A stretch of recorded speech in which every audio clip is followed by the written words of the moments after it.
So a lot of times early on, you know, we're talking about using the crate and riser just to not hesitate to use it, to throw it in much sooner, because a lot of people are stubborn to throw that in, but it really saves you a lot of time and frustration, cleaning up so many issues. And the number one thing we want to clean up is that back and spine position, so they don't hurt their back, or get to this idea that it's okay to get softer. No, you got to take the number one rule is first staying still and strong, and then we can work on the range of motion and everything else. So once that's fixed by having a block and range, then you can rotate around and see all the angles. So these are great because you can calibrate the range of motion based on where they're at and how low they can keep that perfect position. The benches, I'll use it a couple different directions. I'll have it square up that way if they're not sitting their hips back. So they have to reach back to get to the bench. Just open up the hips back. And here they tend to stay kind of forward on the toes. And it doesn't get cute as well as opening and sitting down. But I don't do that as much. You can still get that done with that one if you have it scoot back a little bit and you got to reach back. So you wouldn't use that at all when it has to deal with keeping the knees out. You just use a keeping the knees out. This is how I more commonly use this, and it's for taller guys with wider stance. It's great. Just straddling the bench, and they feel more confident with it. And versus having a knee. Because they feel like it's going to catch them. You don't want them to fall on a crutch, they get the light, nice ride there. So you're getting the stance out versus pushing to a knee. You know, you're fixing the stance, you're fixing the knees out, and you're fixing the range of motion. So this is they have to be tall enough to do it. Right. So it doesn't work for everyone. That's why you crate tracks. So you see a lot more of this.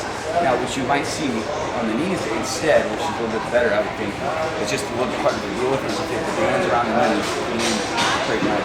So you have questions? Yeah. So like the second lady I had yesterday. That is even going to be a tough for her because she's going to be fearful of going down that way. Is it okay for me to just say, okay, just go ahead and sit down, and then set your feet where I want them, and set her postural position, and then just have her stand up from there? Depends That's on. worked for me in the past because some people still are fearful of that last gap there. And just kind of Geronimo, you know, and so that could be where you just elevate the risers ridiculously high if you have to, and work in that range to where you can keep them tight and get loose in that hole. That's kind of a more extreme version of what Mary had, where the bottom shoe would open up. So just teaching her to stay tight where it's just a light. She's staying tight there versus relaxing in the hole. But no, definitely we've had people really just come sit down and see. And that's just something we don't expect them to have barbell anytime soon. And that's just step one basic squats. Our worst regression ever is not even on paper. I told people as a joke one time that I fired me with the Swiss ball wall squat. But we've had to use it. You know, that means like 2 people ever, or hundreds, had to regress to that. That was our last option out of them doing some kind of squatting next to static hold. You know, so one other thing, you got the band. Over, you get there like it's still sitting back. They don't trust it, that's why. Right. Well, and some people I've seen. Well,